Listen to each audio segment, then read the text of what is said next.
Mr. Chairman, we are live. Thank you and welcome to today's session of our Judiciary Committee, where we will entertain additional sexy and enlightening topics.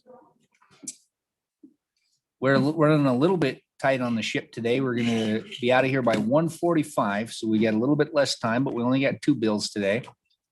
I'm hopeful we can get through them. Kay, will you call the roll? Representative Crago, Here.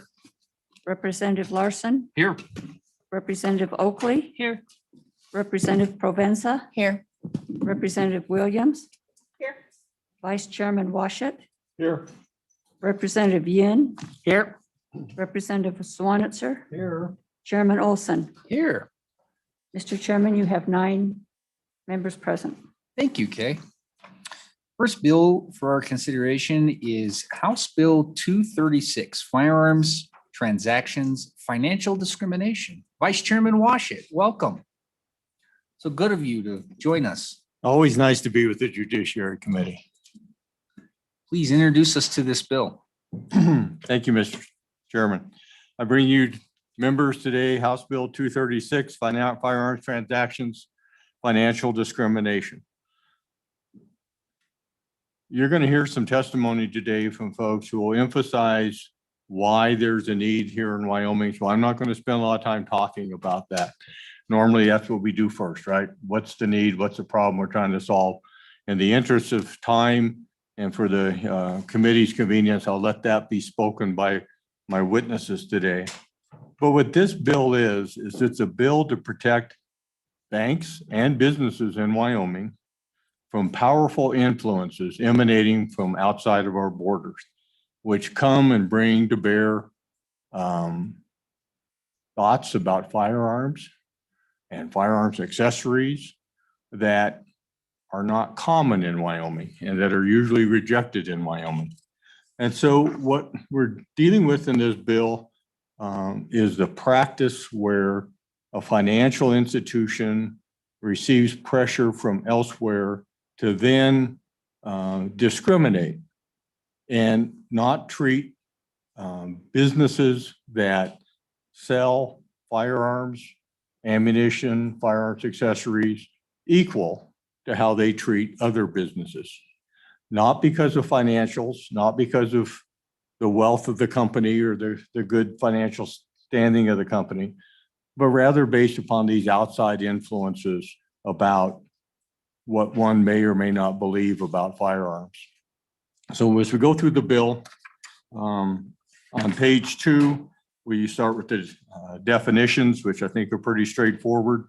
No need to read through those. You do see that there are 4 different subcategories under what it means to discriminate under this bill. On page 3, we define financial institutions and firearms accessories. On page 4, we talk about firearms entities and identify 3 different types of firearm entities. And these would be manufacturers, retailers, and distributors of firearms accessories, shooting ranges, trade associations associated with the firearms industry. And then trade association is defined and has 3 subparts on page 4 and the top of page 5. And the meat of the bill comes to us on page 5, where we have language in 1310-302 stating that it's unlawful to discriminate against a firearm entity under subsection A, line 9, page 5. A financial institution shall not discriminate against a firearm entity because the firearm entity supports or is engaged in the lawful commerce of firearms accessories, or ammunition products. There's a very important word there. Now that is the word because. To discriminate simply because a firearm entity is engaged in the lawful commerce of firearms and accessories. Line 14, subsection B. This section does not apply. Vice Chairman Washut, I have a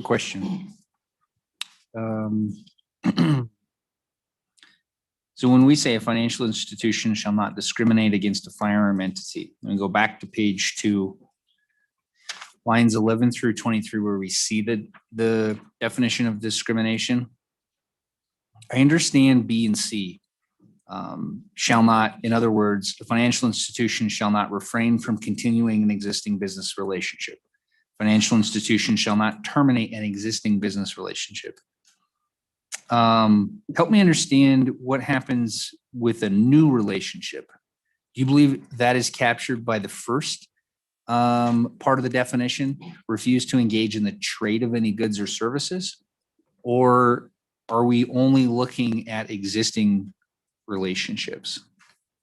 In other words, if I meet the definition of a firearm entity and I come to what meets a definition of a financial institution and I want to begin a business relationship and they refuse because I am a firearm entity, how is that, where does that fit under the definition of discrimination? Thank you, Mr. Chairman. I believe it does fall under subsection A, refuse to engage.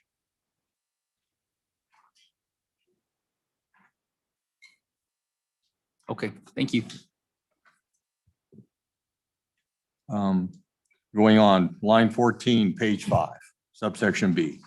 This section does not apply to a financial institution that chooses not to provide services to a firearm entity for a legitimate business reason or due to a directive by a regulator. Remember, banks, financial institutions are heavily regulated industries. For purposes of this subsection, business reason does not include a policy of refusing to provide financial services or other services otherwise discriminating when providing financial services to a firearm entity. There are financial companies out there that simply have taken a policy that they will not support the firearms industry. They won't loan to them. Even though some of those banks receive bailouts from the government, they're government supported in many different ways. They have promoted this idea that one way to do the squeeze play on the Second Amendment without attacking it directly through the legislative process is to starve it for money. And if they're successful at that, it will be every bit as harmful to the Second Amendment and to our constituents as if they had attacked the Second Amendment directly.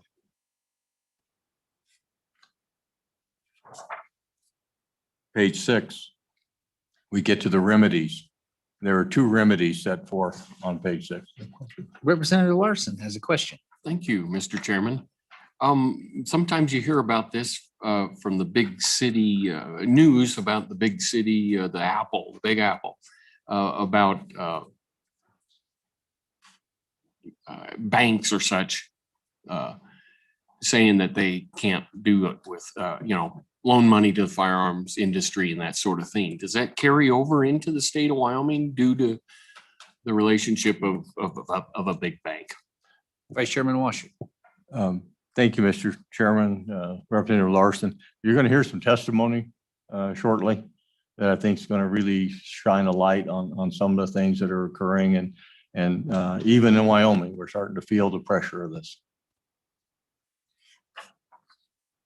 So the remedies on page 6, 2 remedies are set forth in subparagraph A, starting on line 4. A person who is injured by a violation of this article may bring civil action against a financial institution. A court of competent jurisdiction shall award the successful party reasonable attorney fees and costs. What I want to emphasize here is that this attorney's fee provision cuts both ways. If we go into court and there really was a sound business reason for not granting this loan or financial services, the firearms company could end up paying attorney's fees and so forth. So I think this is an important provision of the bill, that not only is it a deterrent for the financial companies not to engage in this type of discrimination, but it also keeps those financial institutions from being frivolously litigated against by a firearms company that really doesn't have good financial standing and should not be approved for the loan.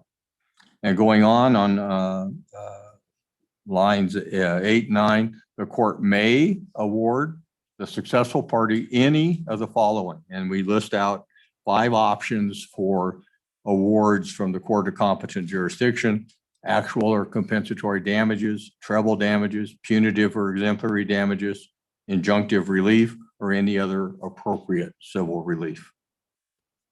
On line 22, we get to the second remedy. The Attorney General may, again, this is discretionary for the Attorney General, may file a civil action for a violation of this article. The Attorney General may request the court to do any of the following. And on line 7, number 1, issue a declaratory judgment for an act or practice that violates this article. Number 2, enjoin any act or practice that violates this article by issuing a temporary restraining order or preliminary or permanent injunction. Number 3, for repeated discrimination or failure to adhere to the financial institution's own anti-discrimination policy, impose a civil penalty that does not exceed $10,000 per violation of the article. Again, that's only for the repeat offenders or those companies that have violated their own policy of non-discrimination. And line 16, if the Attorney General prevails on an action filed pursuant to this subsection, a court's order for relief, in addition to any other remedies, may include any relief sought under subsection B of this section, and shall include an award to the Attorney General for reasonable attorney's fees and investigative litigation costs. So remedies plus attorney fees and costs. And on line page 8, top of the page, subsection D, the Attorney General shall, this is one of the few shells in here, the Attorney General shall submit the name of any financial institution that has violated this article to the governor and request that the state terminate any business relationships with the financial institution. That then prompts the governor's discretion to do it or not do it. And then section E, any civil action shall be commenced within 2 years, gives us our statute of limitations. And the bill would then be effective July 1, 2021. I believe we have several people here to comment on this bill. And in the interest of time, I would encourage the committee to hear from them, and then I'll be happy to field questions.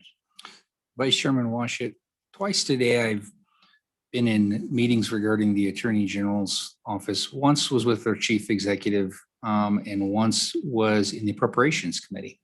And there's a serious discussion right now over whether some of the proposed reductions that we have in our budget to the Attorney General's staff make sense. Because of the reality that there are all kinds of moving parts right now that could increase litigation in the state of Wyoming. This would be another one of those examples. Have you had a conversation with the Attorney General's office, or are you aware of how this could impact staffing in the Attorney General's office? And I know that they'll probably testify today, but I'm just curious if you could speak to that. The Attorney General's office was approached by an industry representative who's going to speak to you today, had voiced no concerns with the bill. But again, it's discretionary on the part of the Attorney General, depending upon what else is befalling the state at that moment. The Attorney General certainly has discretion not to litigate one of these matters, and they have a 2-year statute of limitations that if they chose to bring the action, they could anytime within that time frame, depending upon workload within the Attorney General's office. Okay, thank you. Questions for Vice Chairman Washit? You have a witness? Mr. Nephi Cole. Mr. Cole. Excuse me, Mr. Chairman, Yes. I have handouts. When would you like them Are passed they out? from Mr. Cole? Yes. Oh, let's go ahead and hand them out. Mr. Chairman, members of the committee, my name is Nephi Cole. That's Nephi Cole. I'm the Director of Government Relations and State Affairs for the National Shooting Sports Foundation. National Shooting Sports Foundation is the Firearms Trade Association of America. We represent 9,000 manufacturers, retailers, distributors of firearms in the United States of America. We are the firearms industry in the United States of America. We are a $63.5 billion industry. We are 10% of the domestic outdoor recreation economy. We are over 1,500 jobs in Wyoming. We are $300 million in state economic impact. We are 50% of the funding to your Wyoming Game and Fish's operating budget. Compared to other states, just so you know, Wyoming is first in firearms industry economic growth now. We are third in industry jobs per capita. We are fourth in economic output per capita, and we are fourth in industry job growth in the state of Wyoming with relation to the firearms industry. So I'd like to note we're in support of this bill. This bill is not necessary because of what Wyoming financial institutions are doing. It's needed because of what financial institutions are doing to Wyoming. Discrimination against our industry is not speculative. It is happening now. Our members are being deplatformed, shadow banned, blocked, canceled, denied access to points of sale, denied access to credit, denied access to the channels and pathways of commerce. So they're denied the ability to utilize the financial system in the United States of America. Financial institutions did not come to this place on purpose.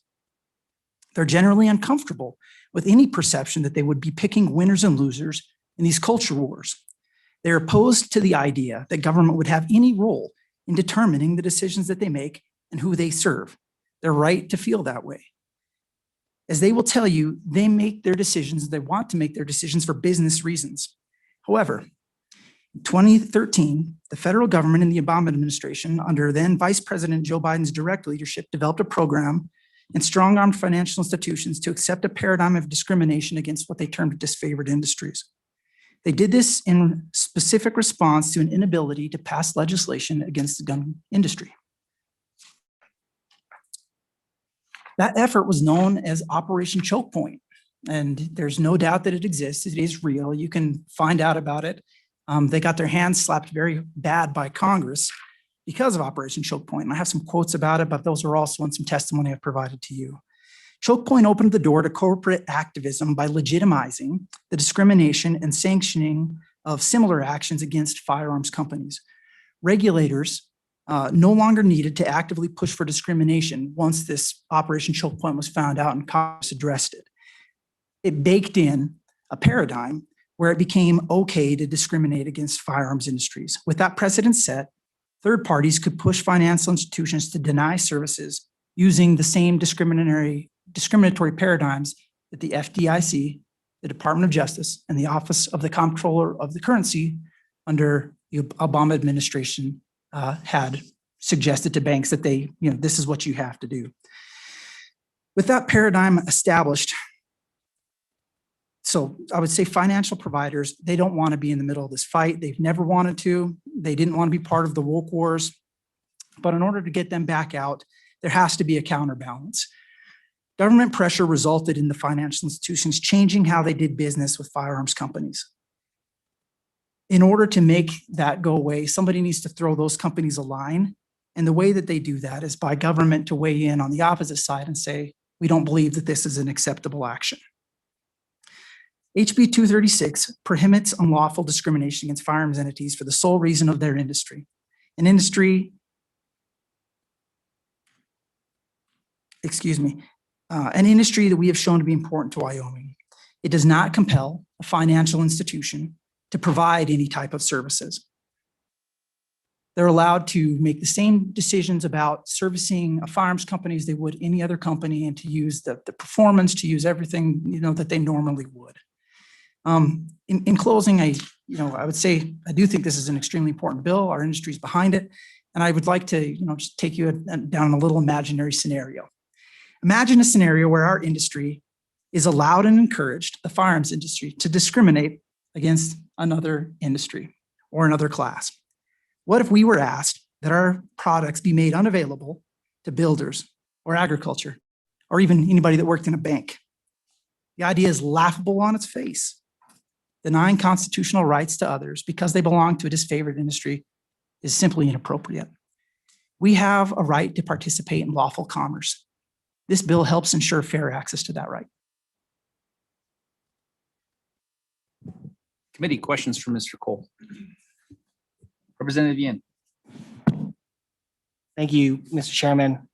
Mr. Cole, I appreciated the opportunity to attend a shooting sports event this year. I very much thank you for that opportunity. My question for you is, so freedom of association is a pretty strong right that we have. It's enshrined in freedom of speech, essentially, in the First Amendment. We only have very few exceptions to that, right? So right now, we just have a few protected groups protected by the Civil Rights Act to protect against discrimination and accommodation and a couple of various other realms. So my question to you is what rises the firearms industry into the same point where one of the very few exceptions to freedom of association, that this rises to the point where we need to grant that exception.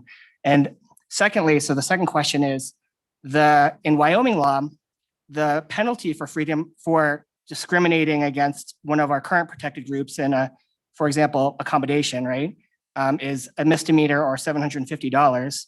Do you think $10,000 right now is a little bit high of a penalty, or do you think that's okay? Thank you, Mr. Chairman. Mr. Cole. Mr. Chairman, Representative Yin, I'll try and tackle that. And so the first thing that I would say is our industry is protected by the Second Amendment of the United States Constitution. We provide constitutionally protected services to other individuals. And so we'd say that, we believe that we are somewhat different than many other industries. Having said that, we also believe that banks are different. Banks are special. So banks are put in a unique position where they're not like everything else on Main Street. They're not like an entity where and the reason I say that is because if you walk up to a bank, there's going to be a sticker on that bank that says FDIC insured. And so what we've done with our tax dollars, we've said that banks are so important, that access to the economy, to access to credit is so important, that we're going to back these banks up so that they do not fail and so that they can provide services to individuals at risk to those banks themselves, right? And so we think it's inappropriate that those banks then that have that backdrop, that have that federal backing, that are protected by the federal government, would then choose an entire industry to deny their services to. And we have numerous examples of this happening. This is not speculative, and it's not because of financials. Some of the strongest companies in the world, including, you have a letter in front of you from Magpul. When Magpul came to the state of Wyoming, they told us they were going to have 100 employees in this state. They have 700 employees today. Their financials are amazing. You look at a company like that, a company that is at the forefront of discrimination because it's not guns. It's because they make magazines, firearms accessories. Interestingly enough, you're going to hear testimony from another individual, I hope that he is on Zoom, from Alpine Firearms Industry out of Cody, who was basically put out of business. Why? Because he sold firearms accessories.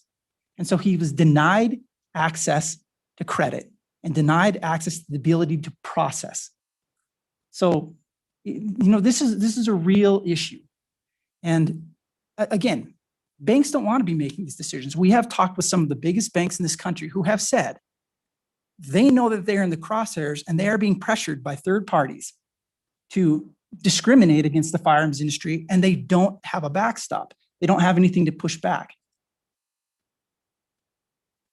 It's not going to take a lot, but if a few states will step up and say, no, this is not okay, then those boardrooms will have the opportunity, those individuals will have an opportunity to say, no, we can't do that. We need to treat everybody fairly. And I think that that's what this bill does. I think this bill brings it back to the center. And in terms of the penalty, I'm not sure that I'm prepared to answer that question.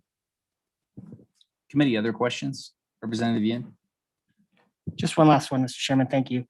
Mr. Cole, so you indicated that if a few states stepped up, are there any other states right now that have a law like this on the books?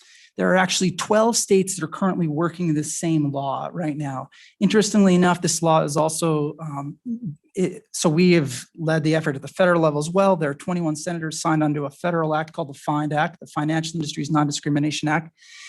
The Trump administration tried to correct this issue in the last several months of their administration through a rule at the Office of the Comptroller of the Currency That rule was scrapped immediately when the new administration came into office. Committee?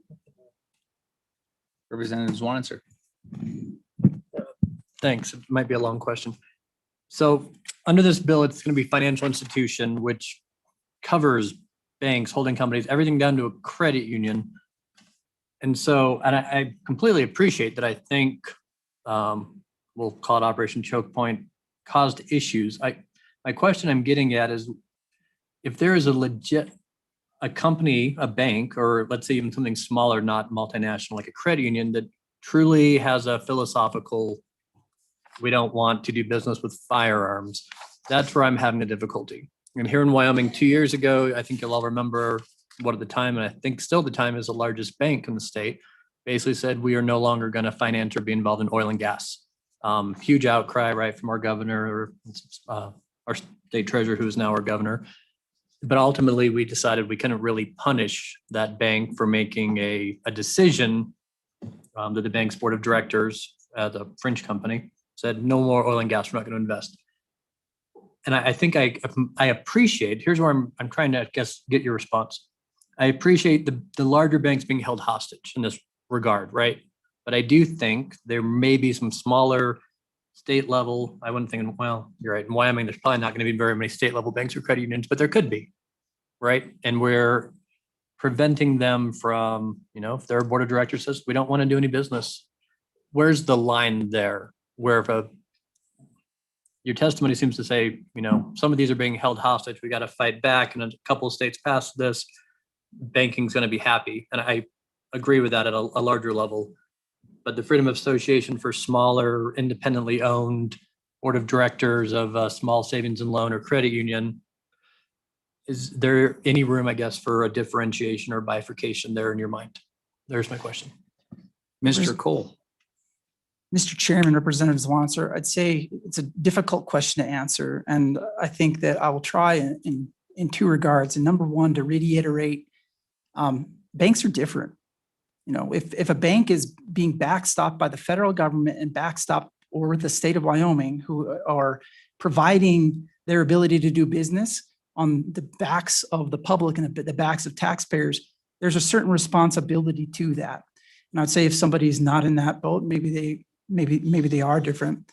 But the other thing I would say is that fundamentally, we just don't believe it's appropriate if we think that all businesses, all individuals should be judged based on their performance, based on their past, based on legitimate financials.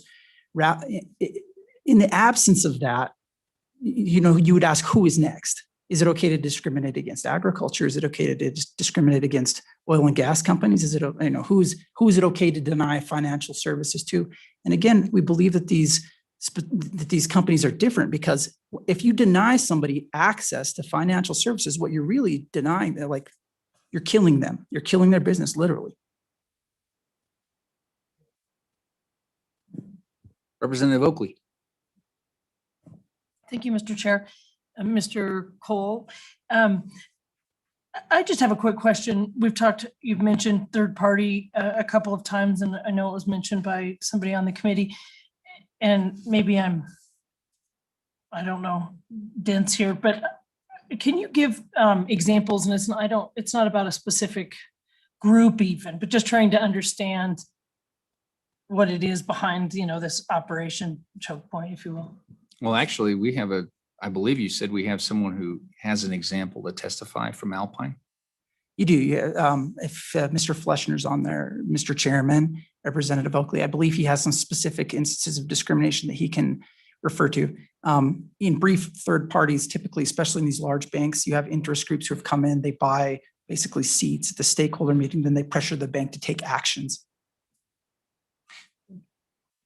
Clarissa, let's bring in Mr. Flint Flesher. If he's Mr. Chairman, he has been admitted to the meeting. all right. I got the right guy, right? You do, yes. Okay. He's in Virginia, Mr. Chairman. Most of these guys are businessmen who are actively working right now in a very competitive and very busy industry at this moment. So. All right, Mr. Flesher, please go ahead and Yes. introduce. Thank you. Please go ahead and introduce yourself to the committee, and then I believe you have a story to share with us that we're eager to hear. Thank you, Mr. Chairman, representatives. Yes, my name is Flint Flesher. We still own Alpine Firearms Training and Tactical Store. We have our base of operations in Cody, Wyoming. By the way, I apologize for my backdrop here. I'm working canines today, so apologize for my mobile office here. But let's see, in 2019, it was actually, my wife and I were just talking about that, right at Black Friday, we had all of our credit card processing stuff canceled. When we turned around to find out why, it was because, I have a quote here, that we were a high risk retail business.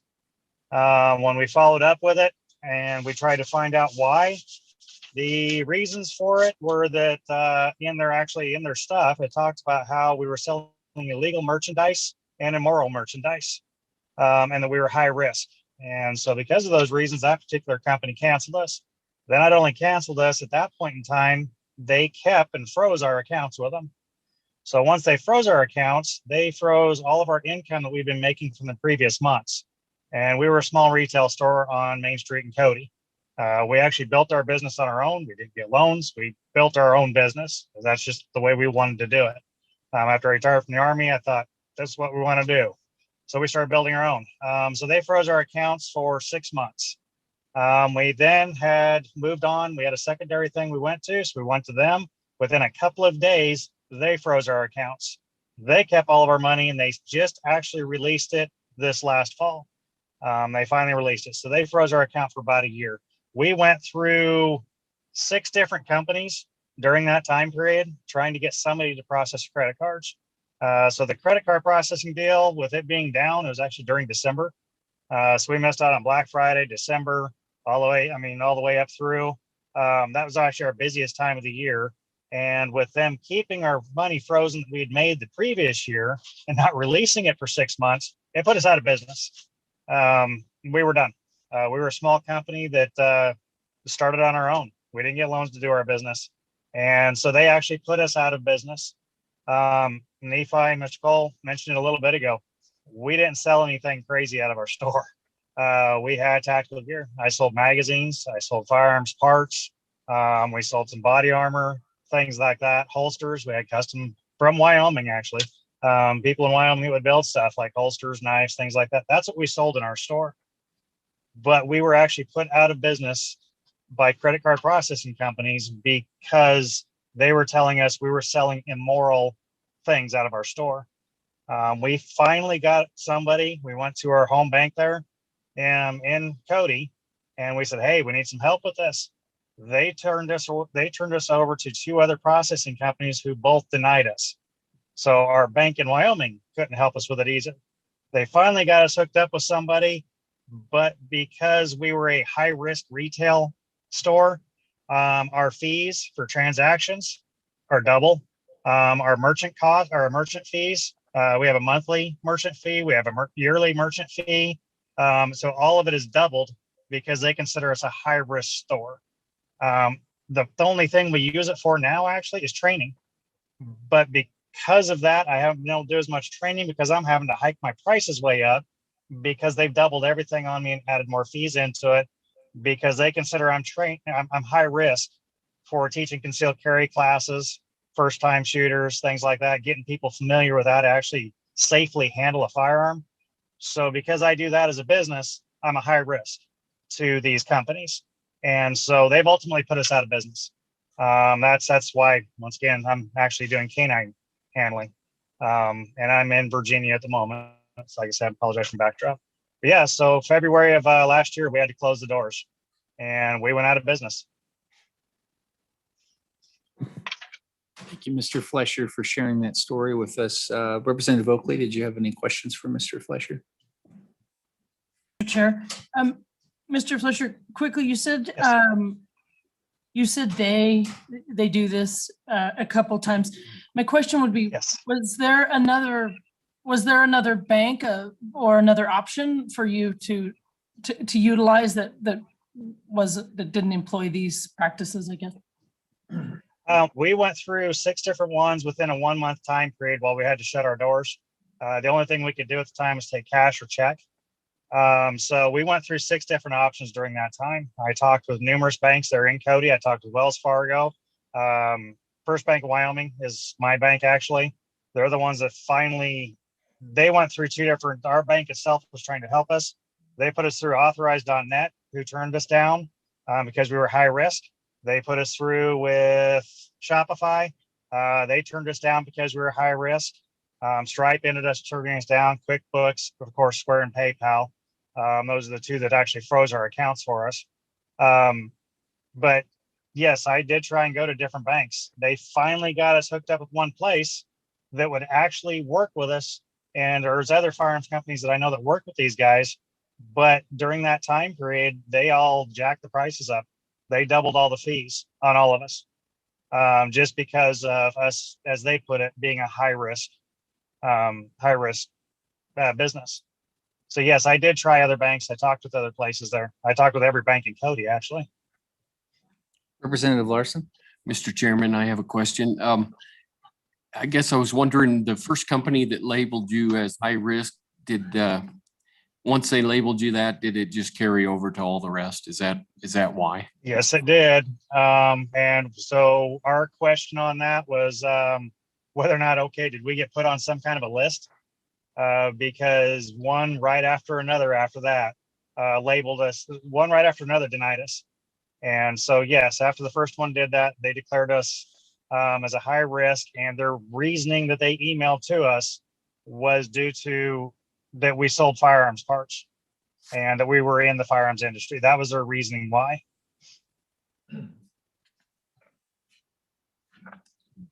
Representative Williams. Thank you, Mr. Chairman. Good to see you, Mr. Fleischer. You too. How are you? Good.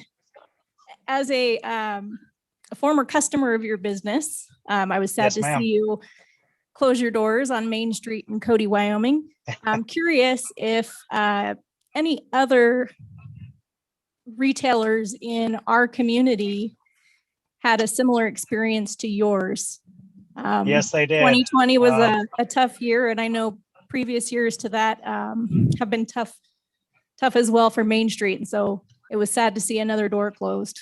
Mr. Fleischer. Yes. Sure. Yeah. Oh, sorry. Maybe the protocol is a little confusing. So after somebody finishes asking the question, I call on you and then you direct your response. There. It's Sorry, the camera's going around. just the formality. Yes, I didn't want to confuse you. Go ahead. No problem. It's a little bit delayed too, I think. There is another company in Cody that was having issues as well, and that's the Cody Firearms Experience. Paul and I had talked previously. He had the same thing happen to him as well. His doors were closed while he tried to figure out the same problem. So he had the same issue that we did. I'm not sure who he ended up going with, but he had the same problems that we did as far as being denied just because of what he did.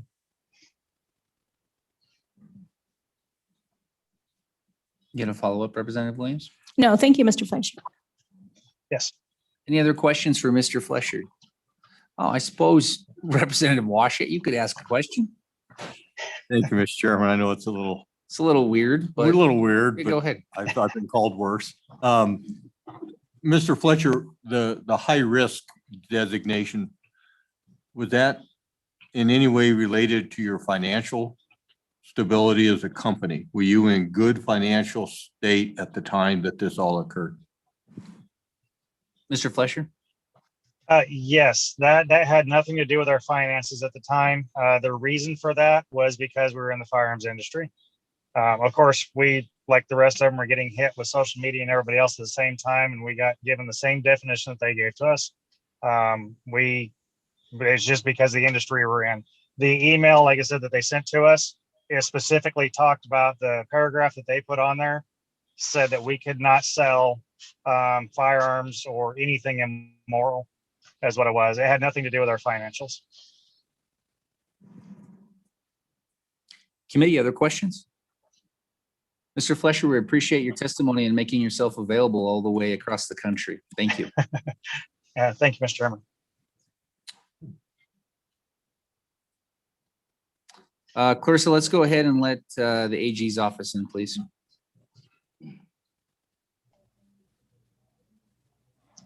Good Tara? afternoon.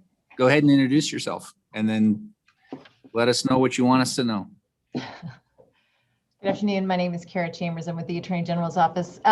Chairman Olson, really just wanted to let you know we were here in the background should there be questions, and just confirm that our review has no concerns with the bill. As was stated, it is permissive, and the only shall would be after we, if our agency elected to pursue this. So we don't have any Article 2 concerns, and I just wanted to make myself available if there's any questions.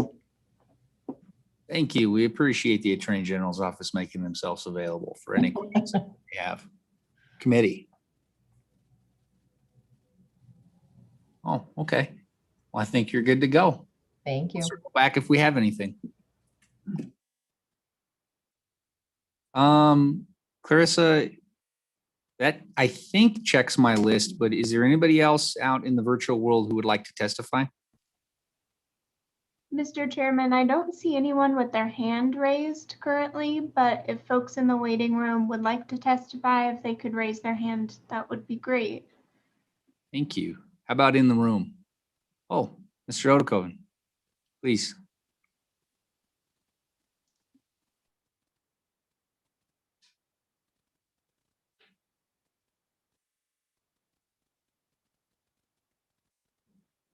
Thank you, Mr. Chairman. Byron Odekoven, the Executive Director for the Wyoming Sheriffs and Chiefs, rising in support of the bill. I would like to offer a couple of points to reiterate the position of the bill as it affects our members as well. So sheriffs and chiefs have a long history of supporting the Second Amendment and the preservation of that Second Amendment. And the slightly different take that I offer is many of our officers, when they look to a secondary skill set or secondary income stream, look to firearms as something that's near and dear to their heart to engage in, whether it's gunsmithing, repairing, sales. Number of officers have federal firearms licenses, whether they work at acquiring equipment, more for that mom and top small store experience, if you will. And some retire and go on to a business relationship that they then carry through with a number of agencies and departments. So the idea that a financial institution would look on the balance sheet of an officer and recognize that his second income comes from the firearms industry, were he to purchase a house, so to speak, and have that mortgage passed on to the secondary market, where that secondary market then takes that review and says, you're engaged in the firearms industry. We're going to deny that secondary mortgage opportunity for refinancing your house to expand your business, is the area that I rise to bring to your attention as we support the bill of non-discrimination as it relates to firearms, our officers, and members of the public in Wyoming as well. The other anecdotal story is I wish, and I was sharing this morning, early in my career, I remember a prominent bank in Colorado that would offer a Weatherby rifle as interest for your loan, if only you would deposit with their bank. And I thought, if only I had that much money to deposit, I could end up with a Weatherby. And often wish banks would do that now when I'm a little better off, so to speak. Weatherby would kind of be appealing at this point, Mr. Chairman. So I offer that as some institution in days gone by used to engage in those kinds of activities, but they've been forced out of it. This may allow some of them to choose to do that. Mr. Chairman, rising in support of the bill and answer questions. Well, thank you, Mr. Odekoven. You may have given Adam an idea for some type of business venture that he's now searching for, as I'm sure he's listening in. Committee questions. All right. Thank you, Mr. Odekoven. We do. Okay. And I see Senator Hutchings. Welcome to the House Judiciary Committee. We're on House Bill 236. Would you like to give any remarks? I do thank you for offering me that opportunity. Hey, sorry, Senator. We don't, can we have you come up to the, yep, just, that's all right. It takes time to get used to. In the Senate, folks, just so you know, in the Senate, you get to stand right at your desk and talk. So that's why Senator Hutchings is used to that, but we make you come up to the mic on the House side. Gotcha. Thank you. Mr. Chairman and members of the body. I thank you for just a quick moment of your time. I was upstairs and I saw you on video and I rushed back down to hear what was going on. I know of some of the comments that Mr. Odakoven made and heard a little bit of the testimony. I really have nothing to offer, but that I am in support of this piece of legislation. So thank you very much. Well, thank you. Questions for Senator Hutchings? Well, thank you, Senator back Hutchings, and for listen. joining us. Thank you. Now, Clarissa, we have some hands raised in the virtual world now. Yes, we do, Mr. Chairman. We have Aaron Davidson and Chad Larson. Okay, let's just go ahead and admit them both and we'll find out what happens.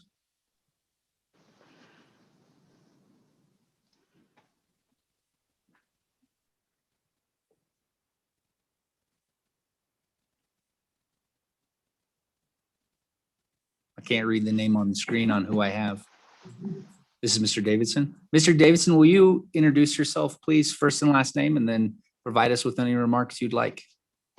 My name is Aaron Davidson. I'm the founder of Gunworks. I'm glad to be here today to share some of my experience with this legislation. We're a homegrown Wyoming company.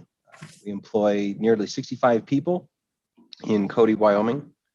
We make precision rifle systems. In addition to manufacturing rifle systems and ammunition, we develop and sell some technology products related to this space, ballistic rangefinders, smart rifle scopes. We also provide a lot of training. We bring in nearly 1,000 people to Cody, Wyoming throughout the course of the summer to train in person with our training staff. We started in 2006. We've grown quite a bit. And one of the things about growth that I've learned is that it takes a lot of capital to grow. And we've had some great banking relationships in the past, and we've also had some hiccups in some of those relationships.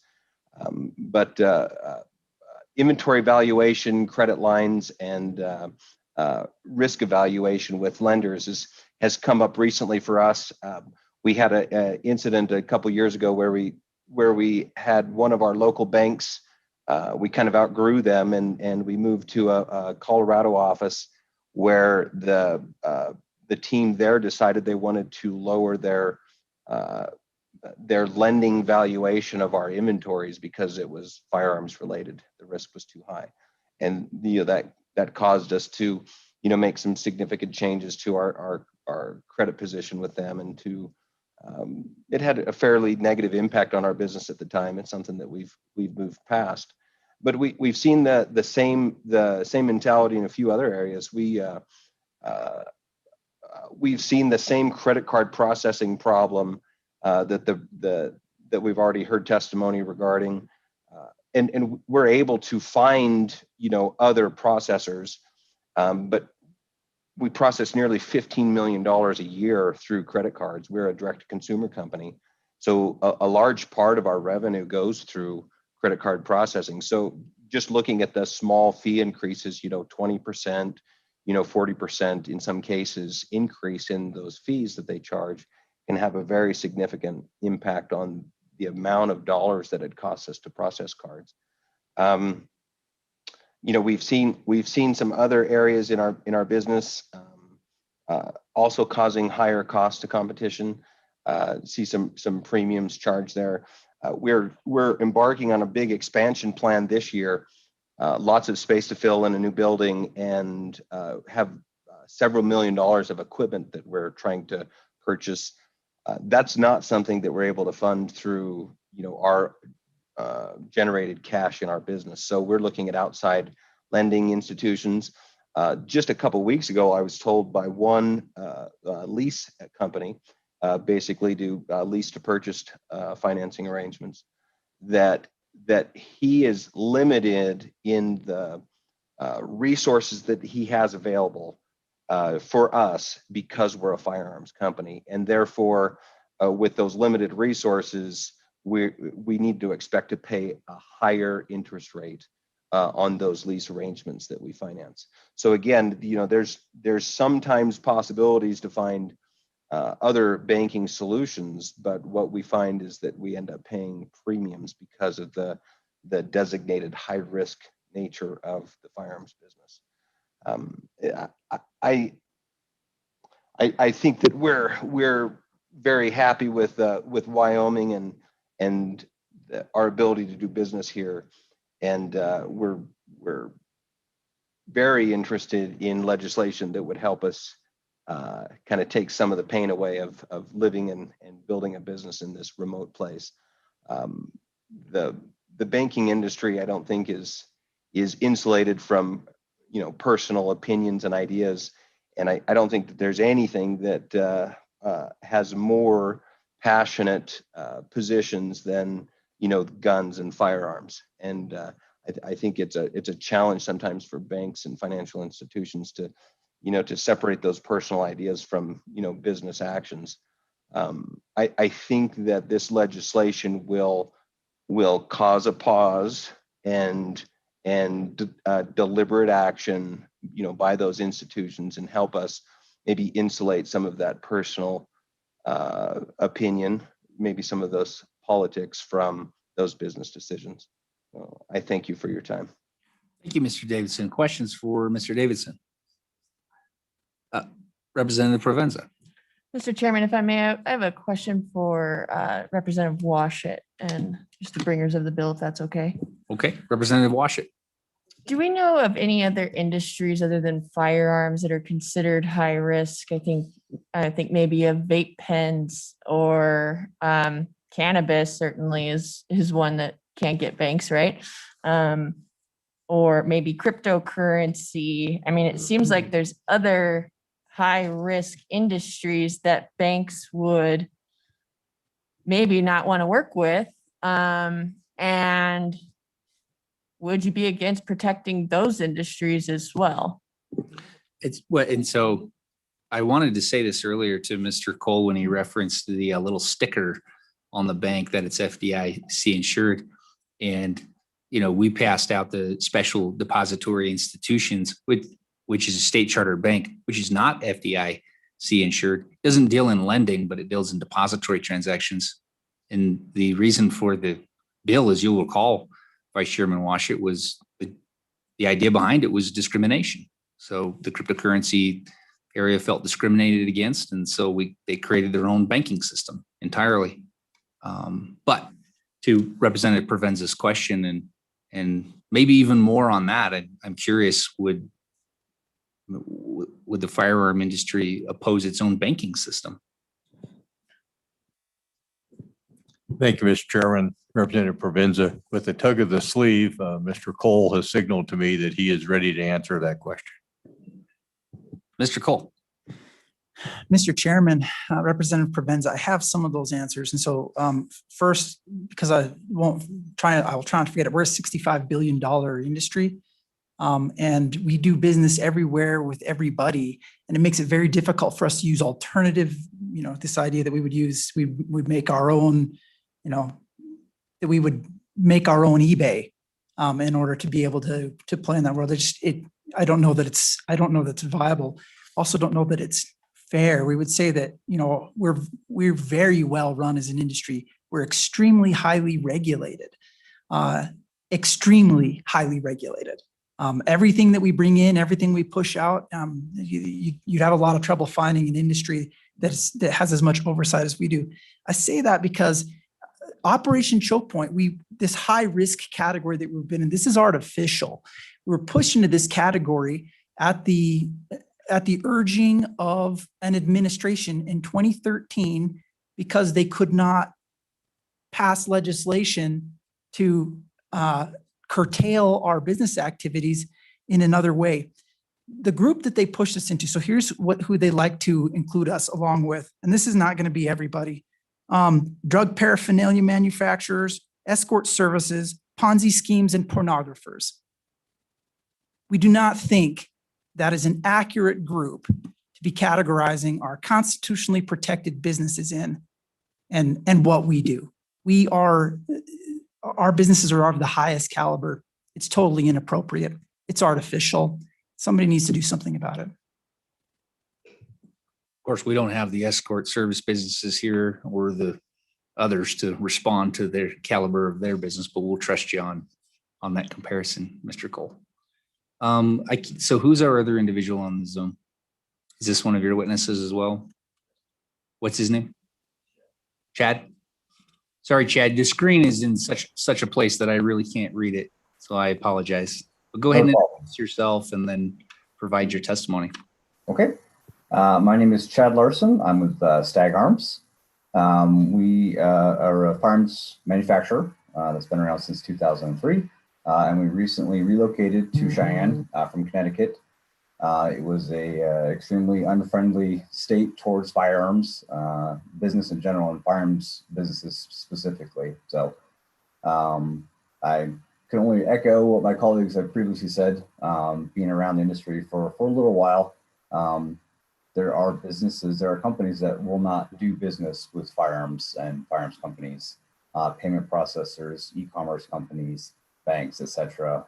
It is not easy to find financing and to do things for expansion, to grow the business, as we have. So it takes a long time to search for and find those. And there's always the threat of those companies then that you are working with suddenly changing their mind and deciding no longer to do business, with you or allowing you to connect business to their services. So that is a real concern. It has happened many times over the last few years since Operation Choke Point started. Based on like the stats that Mr. Cole, relayed to you guys earlier, as far as firearms industry in Wyoming, those are the reasons that we chose to move to Wyoming. Wyoming wants to be the, friendly to firearms manufacturers. A lot of firearms manufacturers are located on the East Coast in New England, where we were, and a vast majority of them have relocated to significantly more friendly states. That's one of the reasons why we chose Wyoming. We are in support of this bill.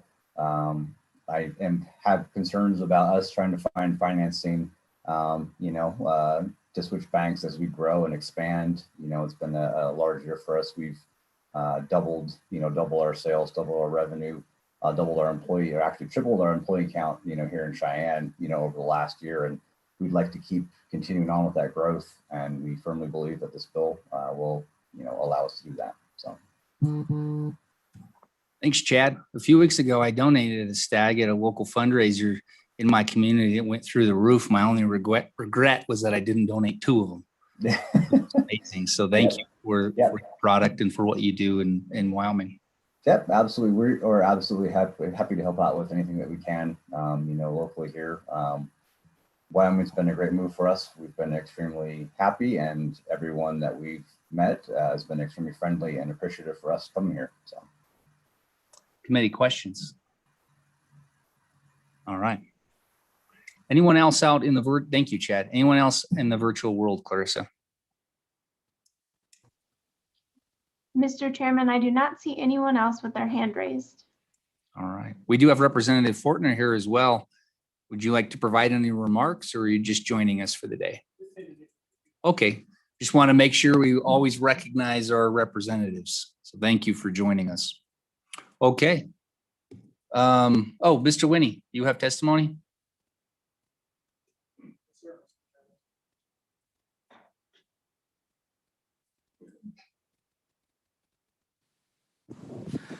Mr. Chairman, Bill Winnie, Sublette County. I find myself in support of the bill quite simply because as I observe what's going on in the world of woke thinking, they have somehow found a way to turn something that in this case is a constitutionally protected thing into something that is amoral. And that is the essence of where they go with this. And I object to that. The other thing is there was a question about cannabis and how those businesses run. And I would remark that at the federal level, cannabis remains illegal. And so the banking industry has some real roadblocks to overcome if they want to get into the financial support of a cannabis industry like down in Colorado or whatever, because of that interaction of state versus federal things. So subject to your questions, thank you. Thank you. Questions for Mr. Winnie? Thank you, Mr. Winnie, and thank you for traveling all the way to the Capitol to engage in our civic process. Somebody's got to keep an eye on you guys. We appreciate that very much. Additional testimony on this bill. Representative Washington, did you have any final I would. remarks? Thank you, Mr. Chairman. I think we've heard today from several great corporate citizens of Wyoming. Folks who came here at a time when we were trying to economically diversify our economy, who have created jobs in our state, and who are doing nothing more than selling a lawful product that's highly desired and making money and hiring Wyoming people. We want to maintain that pro-gun image so that we can continue to recruit additional firearms-related companies as they flee from less hospitable places and are looking for a home. And Wyoming ought to be that home. We also heard very poignantly that the power to discriminate in financial transactions is the power to destroy. I think this bill is a step in the right direction. I know that I was so excited and celebrated when these companies announced that they were coming to Wyoming, and I hope that many more will follow. And I just ask the committee to pass this bill. Thank you, Representative Washut. I'll close public testimony. Committee, what is your pleasure on the bill? Moved by Representative Larson, seconded by Representative Williams. Discussion on the bill or amendments? Mr. Chairman, Do you have discussion or amendment? amendment. Okay, yeah, let's do this. Let's do amendments on the bill. And let's just go page by page. Okay. Amendments on the bill, page 1. Page 2. Page 3. Page 4. Page 5. Page 6. Representative Yin. Mr. Chairman, my amendment's on page 7. Page 7. Representative Yin. Thank you, Mr. Chairman. So I'll move my amendment, and if I get a second, I can explain it. So on line 13, I'd like to change $10,000 to $1,000. To $1,000. Is there a second? Seconded by Representative Provenza. Kay, did you get that? I did. Okay, discussion? Mr. Chairman, so in 69101B, the penalty for a bank to discriminate against me because I'm Asian, if they decide to discriminate because I'm Asian, penalty is a misdemeanor or $750. I don't think it's appropriate for it to be an order of magnitude higher, specifically because it's firearms versus discriminating by race. So that's my amendment. I sure am, Mr. Sorensen, Representative Sorensen. All right. Thank you, Representative Sorensen. We're taking discussion? Yeah. Thanks, Mr. Chairman. I guess a question, I'm generally against the amendment, only because my concern is if you're going to, if we're going all the way with this and you're engaging and you're actually going to bring a civil action, it seems the civil penalty of $1,000 for all the expense of bringing a civil action, maybe it's for a fight in the press or a stand up to the banks. It just, maybe I need an attorney to tell me how many people go fight and bring civil actions for $1,000 reward. I just can't imagine it's very frequent. Well, they probably wouldn't be seeking they would be seeking damages to their business as a cause of the discrimination, as opposed to just seeking the state's civil penalty, I think. But it's a valid point. he's talking about financial institutions, right? Of high net worth. I thought the opposite. I don't think $10,000 would cause a bank to flinch, then a loan 1,000. But my bank account looks different than the bank's bank account. Representative Oakley. Thank you, Mr. Chair. And I also note the beginning line of that says in the event of repeated discrimination. So it appears that we're talking about more than once at this point. Representative Ian. Thank you, Mr. Chairman. So at the end of the paragraph, it's per violation. So if it is repeated discrimination, it'd be $1,000 every time they violate it maximum. Thank you, Mr. Chairman. Representative Craigo. Thank you, Mr. Chairman. I tend to agree with you. I don't think 10,000 is near enough. If we actually go, if you look at 1310-207, which is other civil penalties that can be brought by the Attorney General regarding banks or the Banking Commission, it's $5,000 per day of violation. All right. Ready to vote on the amendment? Question on the amendment. All those in favor of the amendment signify by raising your hand. It's 2. All those opposed. Motion fails. Is there any other motions on page 7? Representative Williams. Thank you, Mr. Chairman. I would move amendment number, we call it 1, 2? Oh, you don't have to number it. Okay. Whatever you call it, whatever you like. Drawing attention to line 13, not to exceed $10,000 per violation of this article, and consider increasing it. Okay, so you want to strike $10,000 and increase it to $15,000. Seconded by Representative Larson. All right.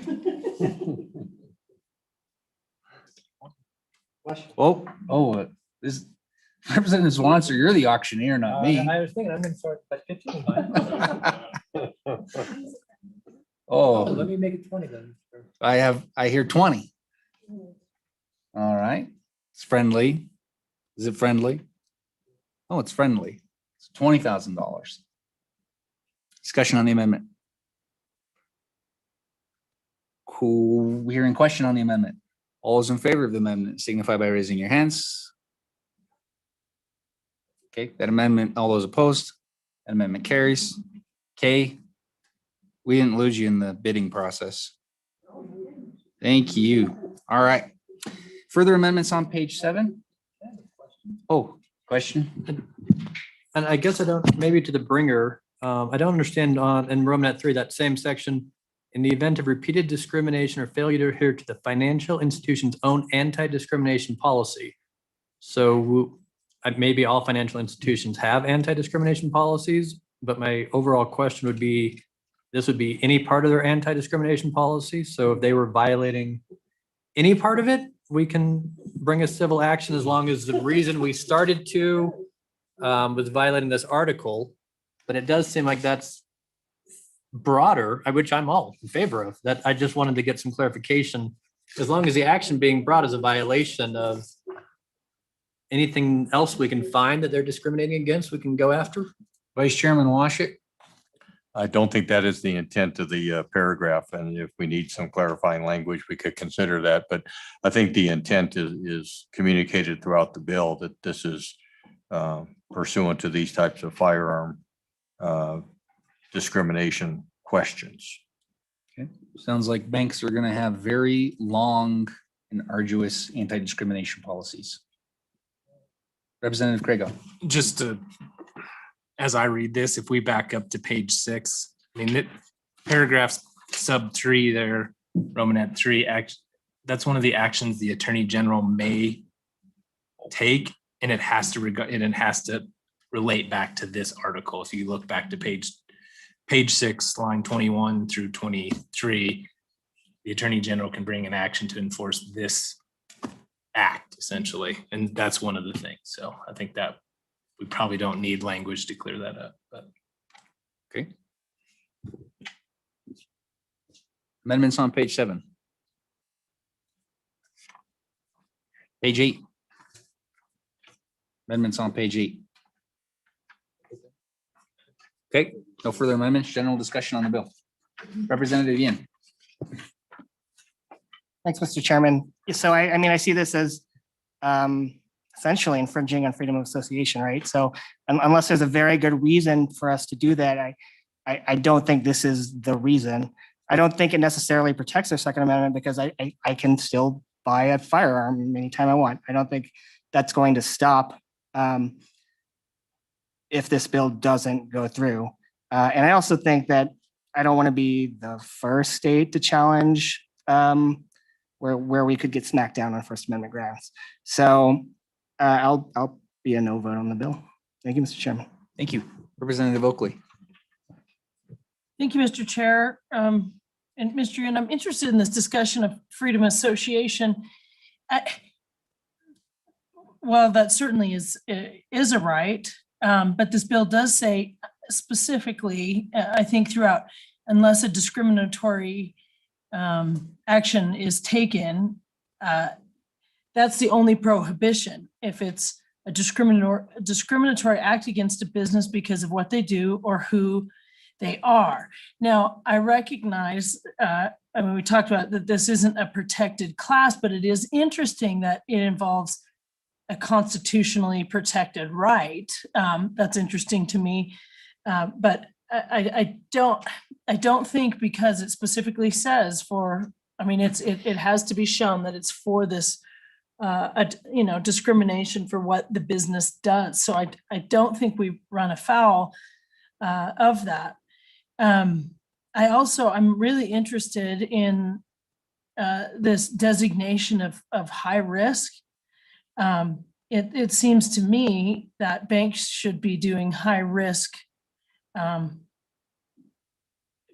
because of credit worthiness. I think it seems really like a suspect business practice to me to call them high risk because of what business they're involved in. And then we did have some discussion on that. I thought it was really interesting. Every single example used has a component of illegality to it at some point. Clearly in Wyoming, and as Mr. Winnie suggested, if you're in marijuana business, you're probably running afoul of or you might be running afoul of the federal government, and every other business mentioned as an example also is illegal in our state. And I guess what's important to me about that is that therefore it probably affects their credit worthiness or their risk assessment according to their financial ability and worthiness, that's risk.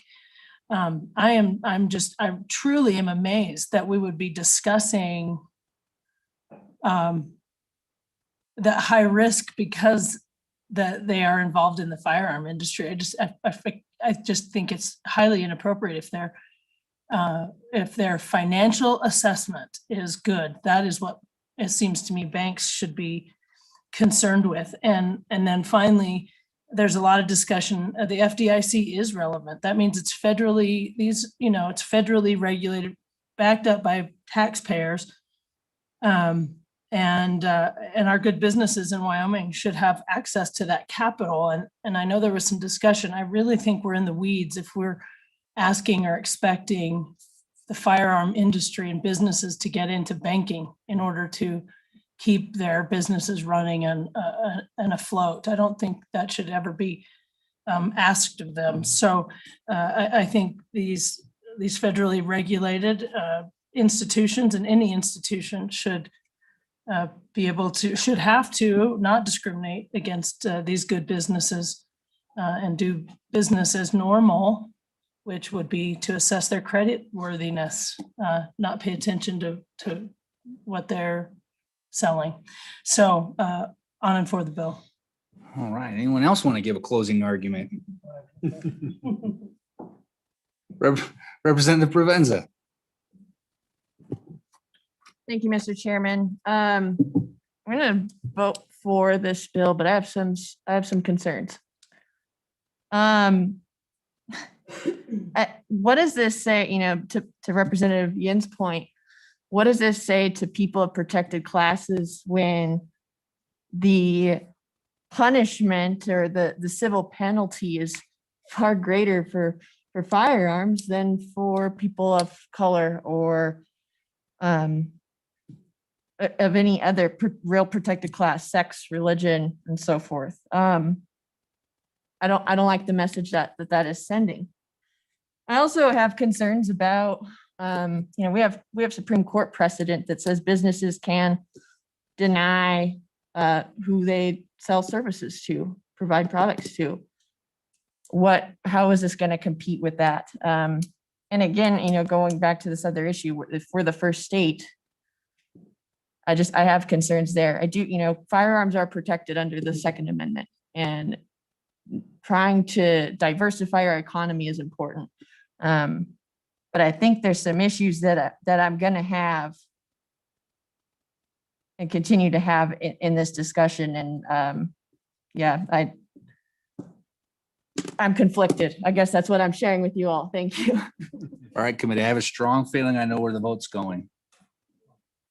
If Representative Williams, you ready to vote? All right, let's vote. Okay. Representative Craigo, Aye. Representative Larson. Aye. Representative Oakley, Aye. Representative Provenza, Aye. Representative Williams, Aye. Vice Chairman Washut, Aye. Representative Yin, No. Representative Swanitzer, Chairman Olson. Aye. Mr. Chairman, we have 7 ayes, 2 noes. The 2 noes are Yin and Swanitzer. Is that correct? Okay, thank you. Representative Washut, I suspect you will floor manage this bill. If you insist. Okay. All right. Next bill for our consideration, House Bill 213. Disclosure of peace officer recordings. Representative Provenza.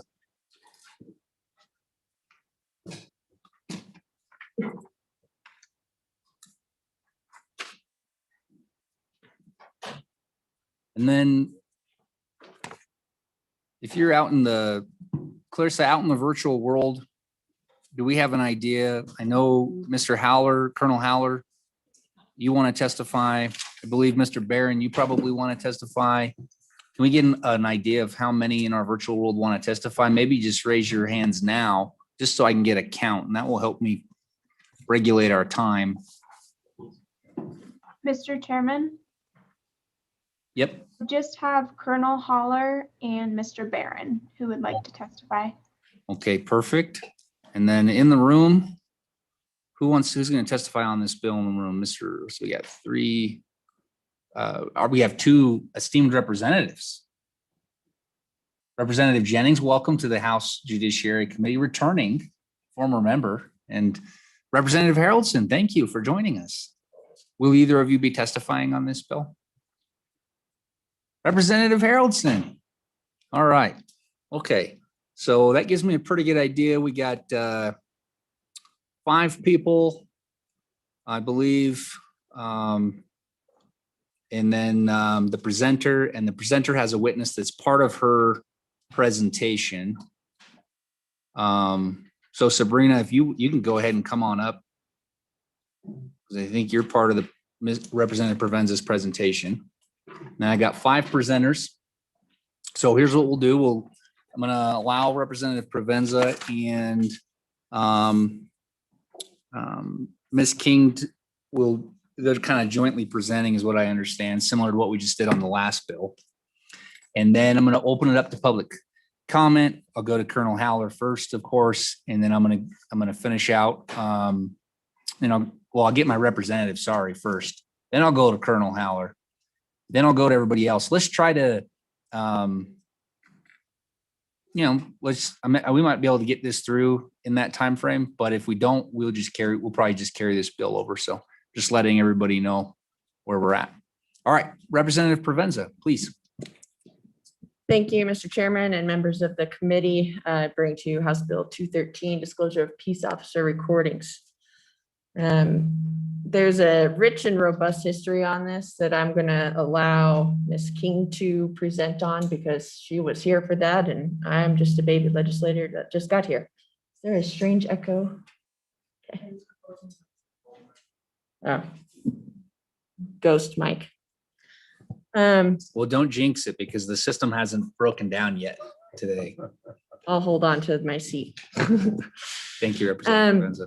While many states have a robust statutory framework in place regarding public access to body worn cameras, Wyoming has only one statute specific to body worn cameras.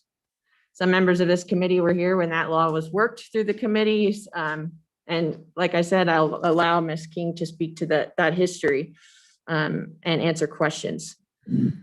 As I was running this bill past some of my friends in law enforcement, I had a discussion with an officer who's had more than 20 years of experience.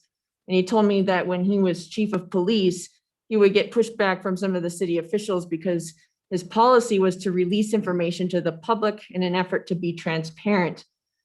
But he felt that releasing information early on was the best way to protect his agency from public outrage and from litigation. So this conversation, really what it did for me was highlighted that good officers are truly fine with and welcome efforts at transparency. They understand it to have public buy-in that leads to aiding in investigations and protecting communities, that they have to fulfill the expectation of transparency, particularly when a member of the community has been killed. Our public's trust in law enforcement is contingent on that transparency, and it also rests on consistency. Right now, the current statute isn't clear enough. And because of that, it's easy for inconsistencies in transparency or what looks to be transparency to arise across jurisdictions. For example, in Albany County, officials released footage after a fatal use of force shooting, but they released it to members of the press, and that footage wasn't released in its entirety.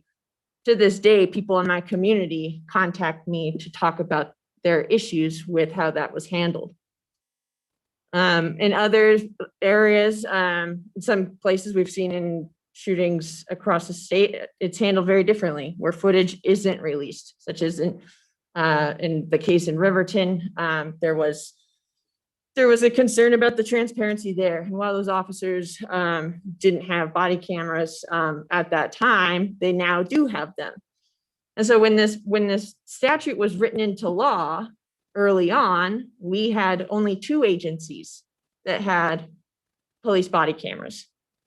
Now, today, that we have far exceeded that, and we are continuing to add agencies to that, such as Riverton.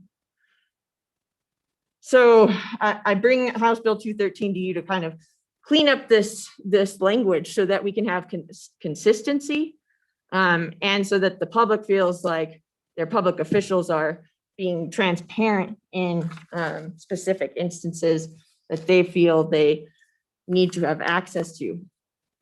So in 213, on page 1, you see the beginning of 16-4203, this right of inspection, grounds for denial, access of news media, order permitting or restricting disclosure exceptions.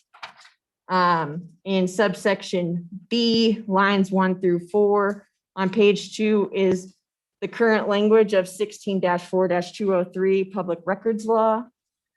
When you move into lines 6 through 12 on page 2, this adds Romanet 9. It adds a timeline of 72 hours after a request is made. And the committee should have received an amendment that I submitted because I found a typo in lines 8.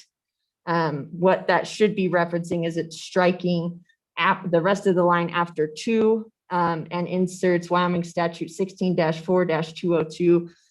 Subsection C, Romanet 2, and D, Romanet I, and 2.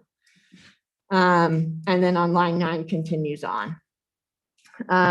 Then adds 14 through 16 to law enforcement personnel or public agencies for the purpose of conducting official business. And then what's important here is in subsection or subparagraph C, we have if the peace officer recording involves an incident of deadly force or serious bodily injury as defined. So what this would mean is that a custodian shall allow the right to inspect and copy. Now, page 3, line 2, this can be rejected in the interest, or if this is in the interest of public safety.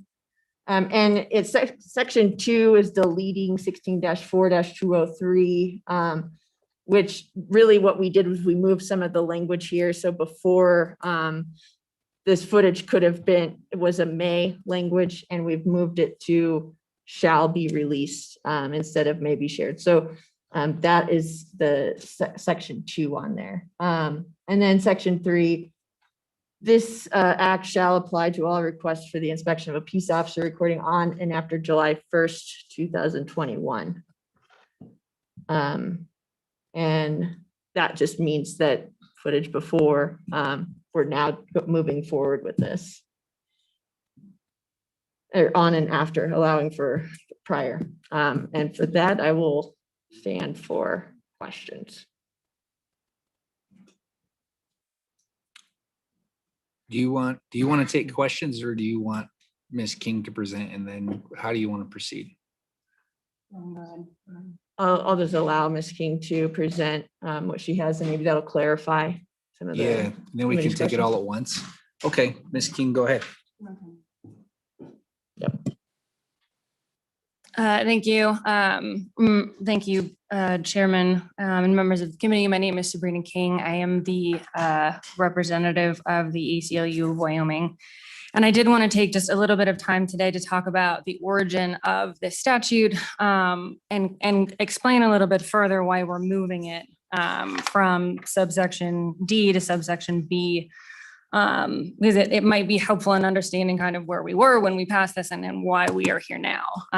So the original statute came out of a special task force on digital information privacy that was held over the course of 2016 and 2017. Senate File 32 was brought. Over the course of the discussion, and as Representative Provenza had mentioned, body-worn cameras were not in use in Wyoming to any great extent. Obviously, that has changed now. So it was a preemptive effort to kind of get ahead of the game and figure out how are we going to manage basically what could be a public record or what could not be a public record. How do we want to handle that in state statute? So what was decided at the time, and I will say originally in Senate File 32, all body-worn camera footage was basically under lock and key unless you had a court order. There were several groups that came together, amended the bill, and basically came to what was the compromise, which was we would basically regulate access to body-worn camera footage in our Public Records Act, but under subsection D, which basically says you do not get access to that unless there are exceptions. So I think what we've seen over the course of the past 4 years is more use of body camera footage. We have seen more demand for access to that footage from members of the public. I think we have a better sense now as a state about what kind of footage needs to be accessed by the public and what does not. And frankly, I think, we did the best that we could back in 2017 and putting this law where we did, but I think moving this back up to subsection B, where it is more clear that the onus is really put on the custodian of the record to show that the record should not be released versus the onus right now being on members of the public to say, we deserve that this should be released. So it's changing the onus a little bit of who has to sort of make that case. I think given that over the course of time, if you look at other states, we are certainly not the only state that tried to figure this out and then had to go back and change it.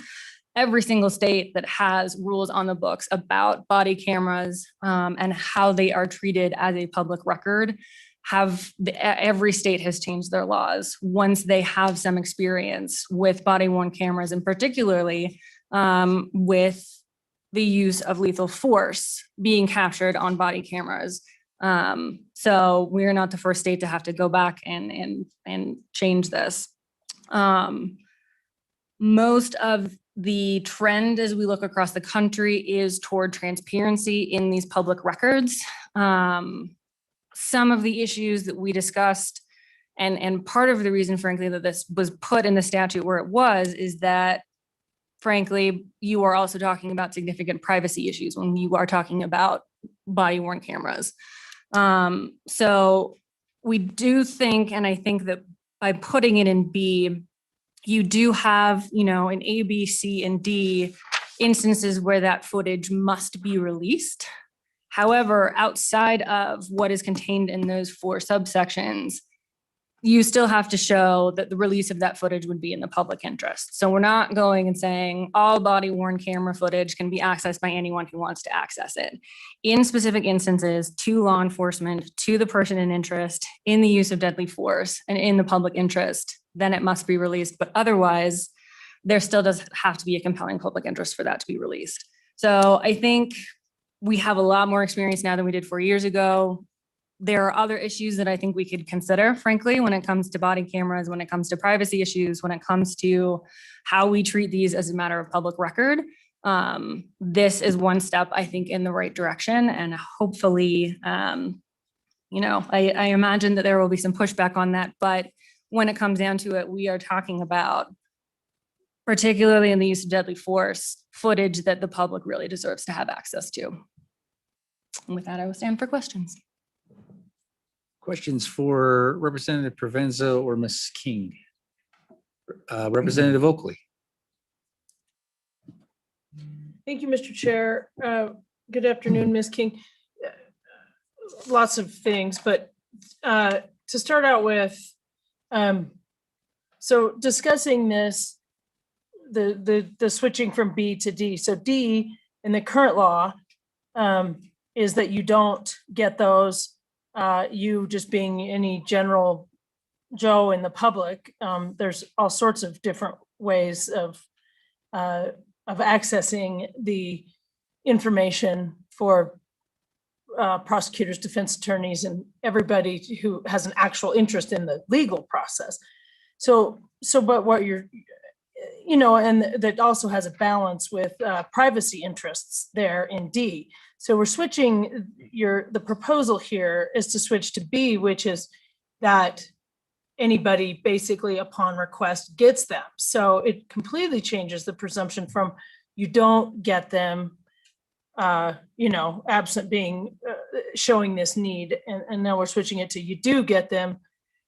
And then you said there is a balance. This is where the first question I want, you said there's a balance to show that you have a public interest or need. Where is that you in this bill? So if you look on page 2, line 1, subsection B, the fundamental sort of piece of that subsection of the public records law is that the custodian may deny the right of inspection. So they may deny access to that if disclosure to the applicant would be contrary to the public interest. So if it's against the public interest, then the custodian may say, no, I will not. The exceptions then being the 4 things that are outlined below. So for to law enforcement personnel, to the person in interest, in the use of deadly force, the body camera footage must be released. But outside of that, there is still the protection of the public interest. Representative Oakley. Thank you. So how does that balance with B, to a person in interest in a peace officer recording? That basically says anybody who's interested at all, including maybe, a disgruntled ex that knows that their, ex was involved in something to do with the police. They're a person in interest. Ms. King. Mr. Chair. So the person in interest is defined elsewhere in statute. This is something that came up before. I do not have that in front of me, but the person in interest in that record is the person who is in that video. So that came up in the discussion in 2017, I remember there was some consternation about that at that time as well. But that is what was landed on, and my understanding is the person in interest is the person in the video. Vice Chairman Washit. Thank you, Mr. Chairman. Ms. King, Representative Provenza, page 2, line 10. Here we, I think, go a step too far in allowing not only the ability to inspect, but the ability to copy. And once copies are made available and disseminated, they can be edited, they can be released in part, they can be, I just think that is highly problematic. And I can see a lot of reasons why an agency might allow public inspection without providing copies to anyone who's not otherwise disqualified. Is there a question? Would you agree? I kind of have a feeling where the answer is going to go, but Representative Provenza. Thank you, Mr. Chairman, and thank you, Representative Washit. I can understand the concern of, maybe the intent shouldn't be to disseminate footage, but I will say that in the instance in Albany County, there were nearly 600 people within the first 2 weeks that had signed a petition asking for that footage. And so we had grappled with, well, could folks come in and inspect it? And that was just a major burden on the county and the county officials. And how do you make space for that? So if the goal is transparency, I guess that's the concern, is that you don't get to be as transparent because now it's reliant on, do you have time to go down to the county courthouse or the law enforcement office? How many people are going to be able to do that? And then are they going to be able to work with those folks? Representative Washit. Nothing further. Committee.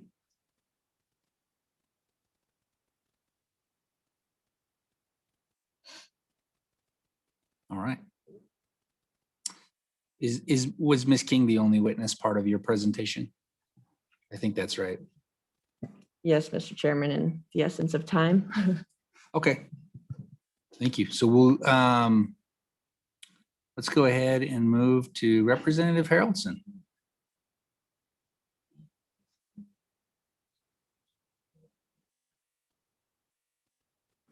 Thank you, Mr. Chairman, and thank you, committee. I wanted, this is actually something. Representative Harrelson, sorry, you gotta introduce yourself for the record. Okay, definitely. Representative Jeremy Harrelson, House District 4. And today I want to speak to this. This is something that kind of rings true to us because in the last little while we did have an incident in Platte County where there was a life that had to be taken by a law enforcement officer, and it's a bad deal, guys. I mean, as being a part of a community, it falls directly into the lap of everyone involved. And one of the issues that I have though is, should people be able to see that footage? I don't know. I really don't. I think that we open up a can of worms when we do that, because we are then breaching, we're saying we don't trust our judicial branch.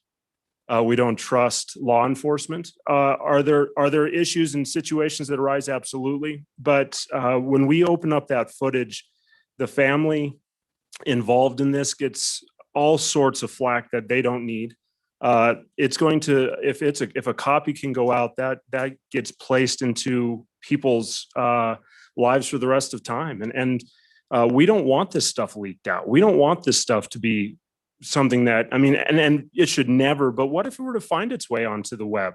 What if it were to find its way onto a video? I mean, and it's going to follow these families for the rest of their lives, and it's going to follow these officers and different things. I guarantee you that for the law enforcement in this state, the last thing they ever want to have happen is it come to that point of taking someone's life. That's not their goal.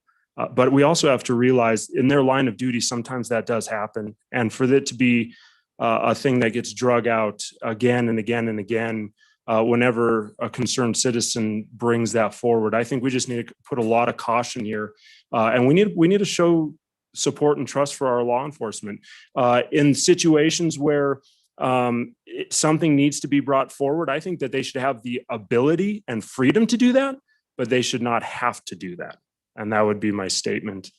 So I am against this, and I believe that we need to be careful what we do as far as bridging or I guess eroding the trust that we have in our law enforcement. So thank you very much.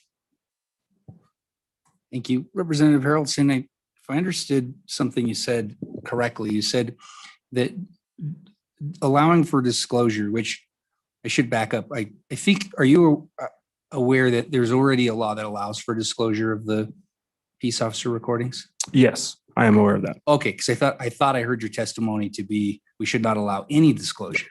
Oh, you just support the existing law. Correct. Okay. Oh, so my question was, I think you said that if we allow disclosure in the way that we allow under this bill, it would show distrust to the judicial branch. Can you explain that? Absolutely. Thank you, Mr. Chairman.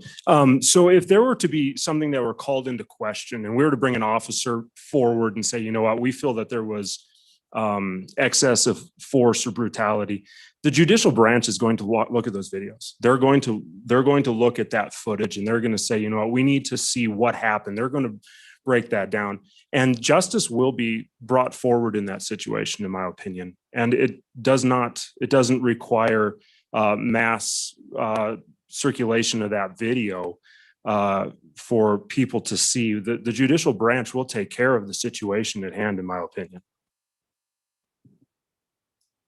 Did that answer the question? Well, yeah, I think it makes me look at back to Representative Oakley's question. So on page 2, the way this law reads is it says, to your point, the judge could find that it's not in the public's interest. So it says on lines 3 and 4, or actually back to line 2, on the ground that the disclosure to the applicant would be contrary to the public interest. So am I reading that right? That the judicial branch could, if there were a request for this information, the judicial branch in that litigation could declare that it was not contrary to the public. It's contrary to the public interest to release it and therefore not allow for the disclosure. I think that's what you're saying. You want the judicial branch to have that authority. I do, but they currently have that authority.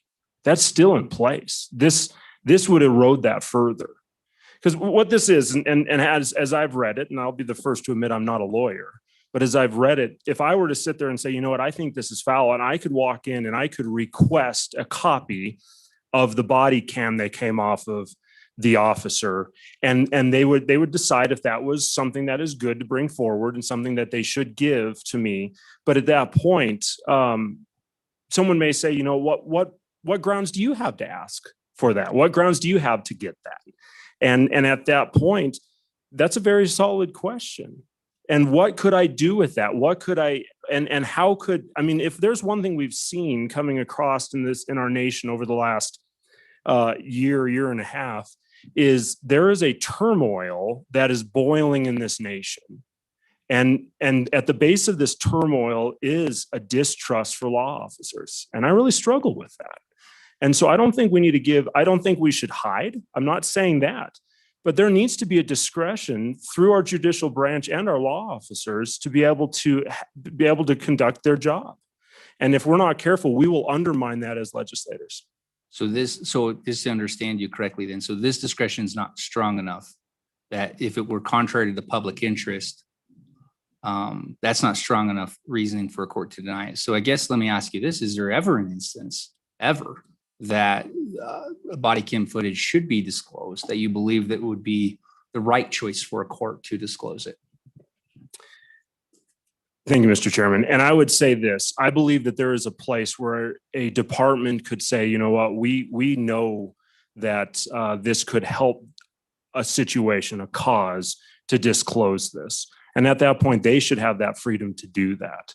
They should have that freedom to bring that forward. But in the case of the situation that happened in my district, there was the family themselves didn't want that information put out. There was public outcry for it, and they said, we don't want that. We don't want that. We don't want this follow us for all of our lives. And one of the individuals involved, I'm very closely associated with. And he said, I want to forget this. I want to move on. That was a very dark day in our family's life. And if they were to sit there and say, you know what, this needs to be disclosed and brought forward, that's something that'll follow them for a long time. And so in that situation, it would be more of a detriment than a help, in my opinion.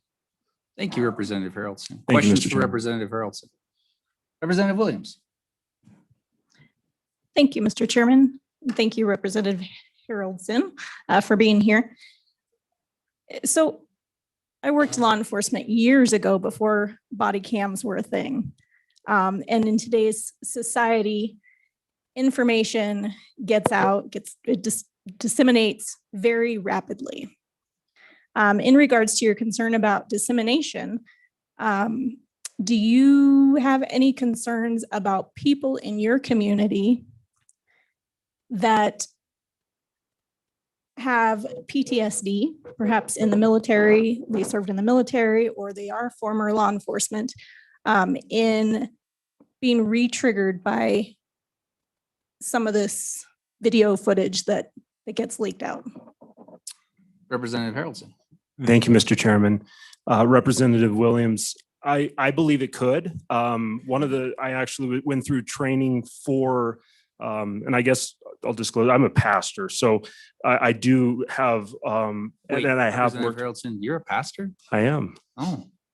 I have done some training in regards to working with individuals that are dealing with PTSD and other traumatic effects that have come through active duty or law enforcement of that nature. There are triggers. That is definitely an issue that you deal with.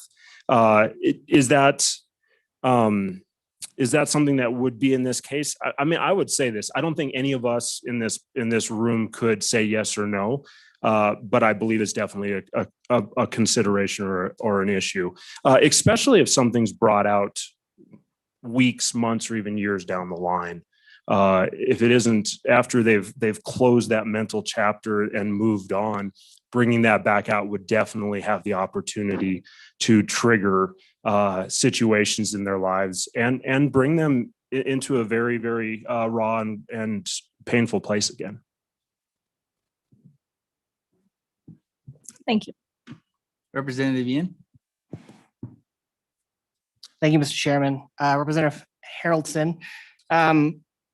So I do agree with you. I think that there is high mistrust in our police forces in many communities, which is unfortunate. I think increasing trust in our police forces is important for community safety for every single community. And so when it comes to things like increasing trust in government, I think a lot of us in government tout transparency as a way to trust the process. So if I can see the process that happens in government, I can trust it more because I know how it works. And so my question to you is what is the issue? I mean, so then if you don't believe transparency in this situation is appropriate to increase trust in police, what suggestions do you have to help us increase trust in our police forces? Thank you, Mr. Chairman. Representative Haroldson. Thank you, Mr. Chairman. Representative Yin, you know what, I think you hit it on the head. I mean, trust is the issue we're dealing with here. But at the same time, we need to be very careful that we don't destroy other people in the process of trying to find that trust aspect. I love the fact, I actually spoke with our local chief of police when body cams came into our area. And I said, what's your thoughts on them? And he said, it's about time. It's about time. He says, because this is the thing that people need to realize. Two things. Number one, it's on record. Number two, it's protection for the officer. Well, they did this. Well, no, we didn't, because there's an actual video that will protect that. So the body cams in themselves is a transparency aspect. That will give the legislator or the judicial branch the ability to look at that and say, you know what, that was an absolute breach of your ability as a law enforcement officer. You should have never done that. That right there, when fully against your conduct and the code that you are here to uphold. Or, you know what, you were put in a really rough spot, and how you conducted yourself is exactly how you were meant to. That is transparency. The body cam concept is a transparency moving forward 100%. I'll be honest with you, I don't want to see body cams on Fox News. It's not the place for it. I don't want to see body cams on my YouTube channel. That's not the place for it. We are taking and making sure that we have law enforcement being protected and also protecting. And I think that's really important. And you guys, let's admit there's always going to be that situation where someone does something wrong. Someone is in the heat of a moment, elevated emotions, and someone does something stupid. And this won't fix that, but we actually can then dissect that and look at that and say, you know what, this is something that we can intelligently walk forward and fix that. So I think the body cams are transparency as it is. And we need to trust the judicial branch to be able to do that. And in a case of like one of these situations, there was some indecency in that video just because of the nature of what it was. Now I understand that we would have someone say, you know what, this can't go out because fill in the blank. But it's going to add a whole nother burden upon the judicial to have to make those decisions of what's decent, what's not decent. I mean, if there's a video that someone gets shot at, is that decent? So that's I guess where I would stand on that, Representative Yin. All right. Another topic near and dear to Representative Harrelson's heart is the budget. And it just so happens to be on committee of the whole right now. So I think what we'll do is we'll go ahead and hit the pause button. We'll continue hearing public testimony on House Bill 213 tomorrow, Wednesday at 7 a.m. And we'll pick up with, we certainly can join us, Representative Harrelson, and we'll pick up with the colonel at that point. 7 a.m. Yep, 7 a.m. 7 a.m. Thank you, Mr. Chairman. Thank you, Representative Harrelson, for joining us. Thank you, Representative Jennings, for joining us as well.